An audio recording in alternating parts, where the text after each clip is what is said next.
Praise the Lord. கர்த்தருக்குள் பிரியமானவர்களே, ஆண்டவராகிய இயேசு கிறிஸ்துவின் நாமத்தினாலே உங்களை யாவரையும் நான் வாழ்த்துகிறேன்.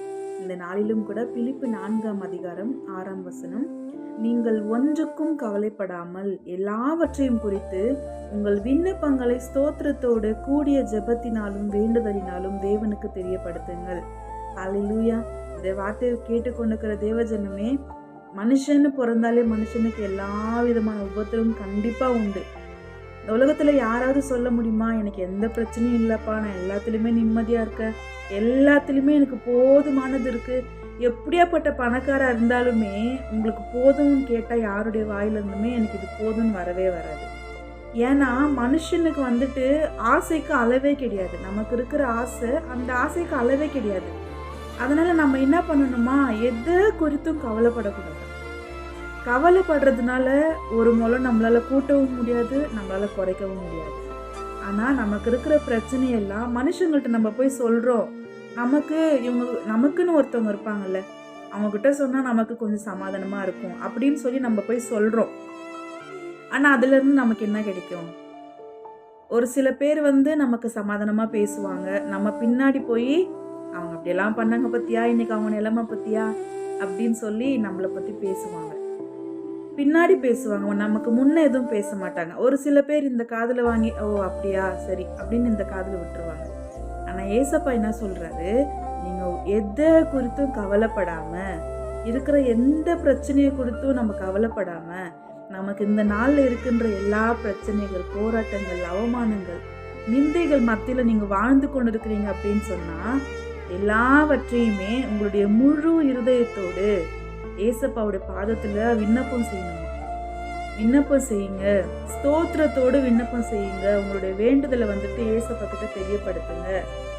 நம்ம வார்த்தையில பார்க்குறோம், நம்ம நினைப்பதற்கும் நம்ம ஜெபிப்பதற்கும் அவர் அதிகமாக செய்கிற தேவன்.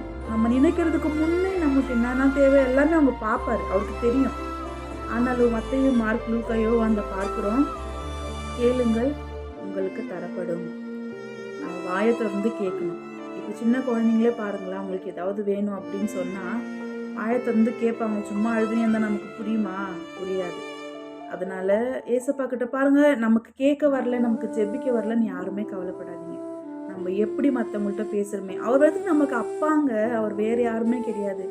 உரிமையாக ஏசப்பா எனக்கு இது வேணும், என் நிலைமை இப்படி இருக்குது, அதை மாற்ற உங்களால் மட்டும்தான் முடியும் அப்படின்னு சொல்லி ஏசப்பா கிட்ட நீங்கள் கேட்டு பாருங்கள். நிச்சயமாகவே இந்த நாளில் இருக்கிற இன்று நீ காண்கிற எகிப்தியரை நீ காண்பதில்லைன்னு நம்ம வேதாகமத்தில் பார்க்கிறோம். இந்த நாளில் உங்களுக்கு இருக்கிற பிரச்சனைகள் நிரந்தரம் அல்ல.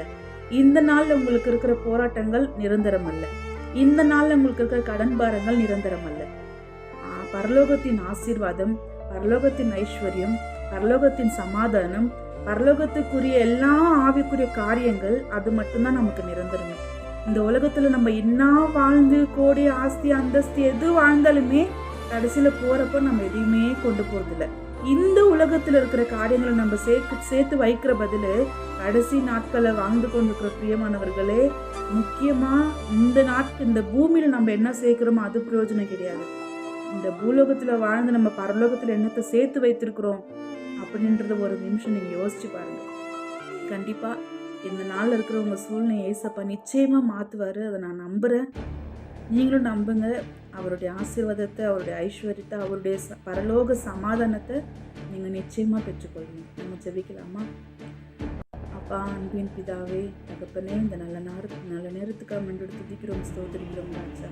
அப்பா, நீர் எங்களோடு இடைப்பட்டு பேசின கிருபைக்காக உமக்கு கொடான கொடி நன்றி சுவாமி. அப்பா, யாரெல்லாம் தகப்பனே பிரச்சனைகள்னால, போராட்டத்தினால, அப்பா கடன் பாரங்கள்னால, அவமானங்களால், நிந்தைகளால் இருக்கிறார்களோ ஏசப்பா, நீர் அவர்களை சமாதானப்படுத்துங்க, நீர் அவங்கள தேற்றுங்க, நீங்கள் அவங்கள பொறுப்பெடுத்து வழிநடத்துங்க. அப்பா, உங்களுடைய தெய்வீக சமாதானம், உங்களுடைய பரலோக சமாதானம் ஒவ்வொரு பிள்ளைகளையும் தாங்கட்டும், பொறுப்பெடுத்து கொள்ளுங்க. இந்த வார்த்தைகள் கேட்கிற பிள்ளைகளுக்கு 30, 60, 100, 1000 மடங்கு ஆசீர்வாதமாய் அது பலன் கொடுக்க நீர் கிருபை செய்யும். பொறுப்பெடுத்துக்கொள்ளுங்க, ஆசீர்வதிங்க, பலப்படுத்துங்க. இயேசுவின் நாமத்தினால் ஜெபிக்கிற நிகழ்ச்சி உள்ள நல்ல பிதாவே. இந்த வார்த்தை உங்களுக்கும் உங்கள் குடும்பத்துக்கும் விசேஷமாக ஆசீர்வாதமாக இருப்பதாக. உங்களுக்கு ஏதாவது ப்ரேயர் ரிக்வெஸ்ட் இருக்குன்னு சொன்னால் கண்டிப்பாக நீங்கள் கமெண்ட் பண்ணுங்க, நான் உங்களுக்காக ஜெபிக்கிறேன். God bless you.